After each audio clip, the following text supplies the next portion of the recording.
Iran, Israel, আমেরিকার ২ সপ্তাহের যুদ্ধবিরতি কার্যকর হতে যাচ্ছিল, ঠিক সেই সময় ইসরায়েল লেবাননে একযোগে হামলা চালাইছে। ১০০-রও বেশি জায়গায় হামলা করছে।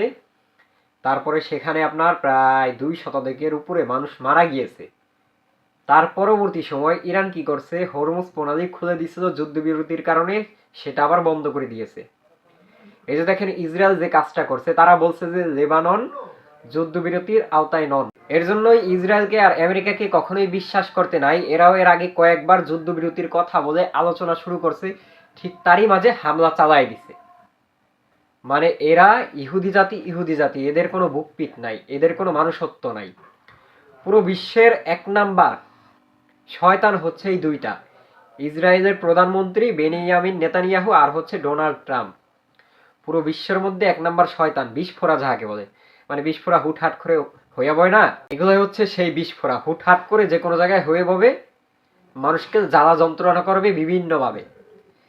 এদেরকে যদি মনে করেন টুস করে একদম ধ্বংস করে দেওয়া যায়, এদেরকে মেরে ফেলা যায়, এদেরকে যদি ফাঁসির দিয়া ঝুলাইয়া মারা যায়, তাহলে হয়তো আগামীতে পুরো বিশ্বর মানুষ শান্তিতে থাকতে পারবে। আমরা ভেবেছিলাম যে যুদ্ধবিরতি যেহেতু চলতেছে, হয়তো আমরা শান্তিতে থাকতে পারবো, সবকিছুর দাম কমবে, তেলের দাম কমবে, পুরো বিশ্বে যে একটা আহাজারি লেগে গেছে তেল নিয়ে, সেই সংকটটা দূর হবে। কিন্তু না, আবার হরমুজ প্রণালী ইরান বন্ধ করে দিয়েছে। কারণ যেহেতু ইরানের উপায় নাই, ইরানের তো অবশ্যই তার নিজেকে বাঁচানোর জন্য বিকল্প পথ বের করতে হবে, সেজন্য হরমুজ প্রণালী বন্ধ করে দিয়েছেন।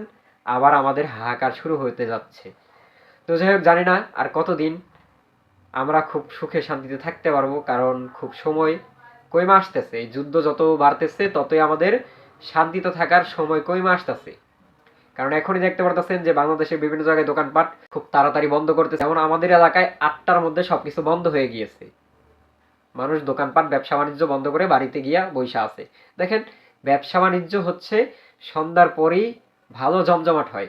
মানুষ সারাদিন বিভিন্ন কাজে ব্যস্ত থাকে, সন্ধ্যার পরে তারা ফ্যামিলির যে বিভিন্ন চাহিদা আছে, মানে বিভিন্ন মাল জিনিস লাগে, খাদ্য খাবার লাগে, সেগুলো দেখা যাচ্ছে সন্ধ্যার পরে অনেকেই নিয়ে যায়। মানে সারাদিন ইনকাম করে সন্ধ্যার পরে সেগুলো নিয়ে যায়। আর সেগুলাই যদি এইভাবে বন্ধ থাকে, তাহলে আমরা ইনকাম করবো কিভাবে? মানে ইনকামের পথ আস্তে আস্তে বন্ধ হতে যাচ্ছে, এটা হচ্ছে তার নমুনা। তো যাই হোক, আর কি বলবো, দেখা যাক আগামীতে কি হয়। সকলকে এখন একটু সাশ্রয় হইতে হবে, নয়তো আমরাও খুব তাড়াতাড়ি বিপদে পড়ে যাব, বাংলাদেশের যত মানুষ আছি। তো সকলেই ভালো থাকবেন, সুস্থ থাকবেন। ভিডিওটা দেখার জন্য ধন্যবাদ সকলকে।